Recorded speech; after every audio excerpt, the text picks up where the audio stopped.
Hello' বন্ধু, current আছামলৈ স্বাগতম।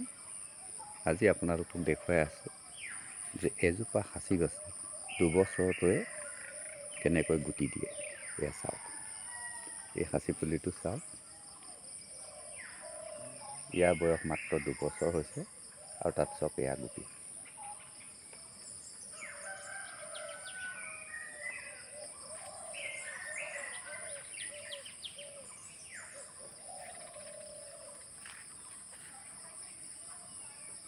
এই গছজোপাত, এই সাঁচি পুলিটোত এতিয়া কমেও 800 বা 1000ৰ ভিতৰত গুটি আছে।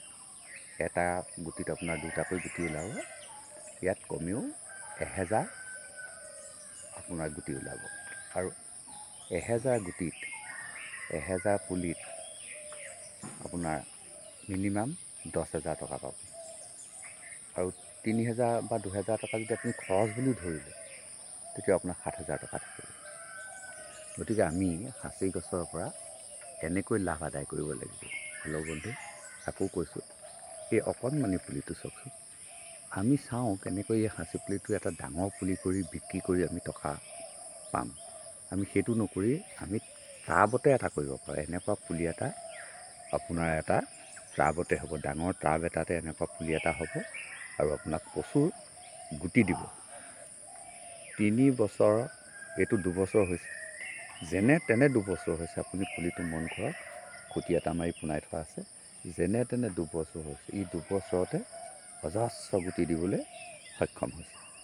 গতিকে আপুনি টাবতেই এনেকুৱা এটা সাঁচি পুলি কৰক। যদি আপোনাৰ জেগাও নাই, আপুনি টাবতে এনেকুৱা এটা সাঁচি পুলি কৰক আৰু আপোনাৰ লোমালোমে যেতিয়া গুটি লাগিব, এই গুটিবিলাক আপুনি পুলিলে ৰূপান্তৰ কৰক আৰু আপুনি ইয়াক এটা পুলিত আপুনি 10 টকাকৈ বিক্ৰী কৰি প্ৰত্যেক বছৰে, গতিকে আপুনি এনেকুৱা 10টা পুলি কৰকচোন। 10টা পুলি কৰি আপুনি গুটি কৰক, গুটি কৰি পুলি কৰক। হেল্ল' বন্ধু, মই বৰ দীঘলীয়া নকৰোঁ, কাৰণ এইবিলাক মোৰ একেবাৰে সত্যৰ ওপৰত প্ৰতিষ্ঠিত। লাইক পাম, কমেণ্ট পাম, ভিউ পাম, এনেকুৱা বুলি ভাবি মই আপোনালোকক ভিডিঅ'বিলাক আপলোড কৰি থকা নাই। মোৰ উদ্দেশ্য হ'ল যাতে আমি সাঁচি গছ বৃদ্ধি কৰিব পাৰোঁ, অসমত সাঁচি গছ বৃদ্ধি কৰিব পাৰোঁ।